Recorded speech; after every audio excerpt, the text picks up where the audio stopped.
I'm David Hill, and I am a fifth-generation farmer here in Kent County, Maryland. I am a partner in Hill's Dairy Partnership, which includes my father and my uncle. The farm's been in our family for over 100 years. We are a century farm. We used to milk dairy cows, have left that enterprise and moved on to beef and still grain farm on top of it. We have a Pioneer seed dealership that we sell seed corn to our neighbors. Part of my business with Pioneer, I have my CCA license, which is a certified crop advisor, so I can scout fields for other neighbors. I can also write nutrient management plans for them. And this past winter I did get my insurance license, so I am licensed to sell crop insurance. Marketing our grain, over the last few years we keep good records. So we know on average how many bushels we are able to produce, and even in our worst case scenario year, we've never been below what we forward contract.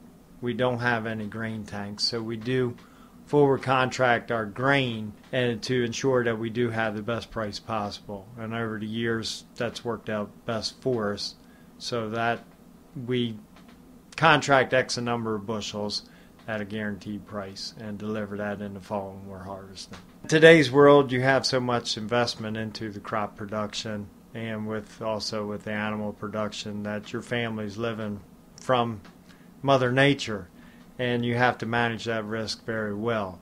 So with that, we do buy crop insurance. The government's made it very enticing in the last few years by offering incentive to do it.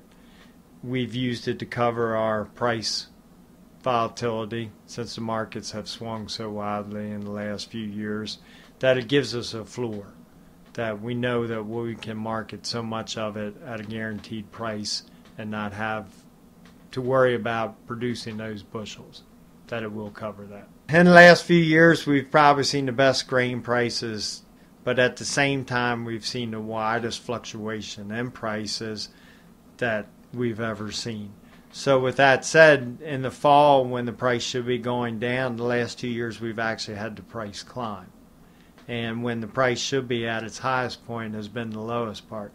So the market and the prices that we are able to get are swinging so widely and at different times of the year that it's made it very difficult to budget and to make sure that you contract for what you need in order to make it for another year. For moving into diversification, we also, besides grain production, we do grow hay that we do sell at local markets. That's been a very good cash flow for us.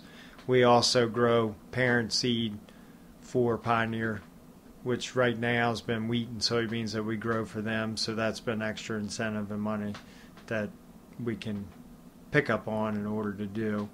We grow a lot of wheat, which we harvest as straw. That's been a very lucrative market in the last few years. So besides the beef and the baby calves that we sell, that's been very good to try to not put all your eggs in one basket. Hoping Maryland agriculture will be here for a long time. It's certainly a bright future as we stand right now, but with rules and regulations, we're hoping that that does not change the picture to where the future generations cannot get a head start. In the future, I hope that my children will be able to come back and take over if they're interested. That would make them the sixth generation. Something about one family farm that's been able to sustain as many generations as it has and to give them a good livelihood means something. It means a lot to me, and I think it means a lot to the family that one piece of ground has been able to keep us going as long as it has. And hopefully in the future we'll be able to do that.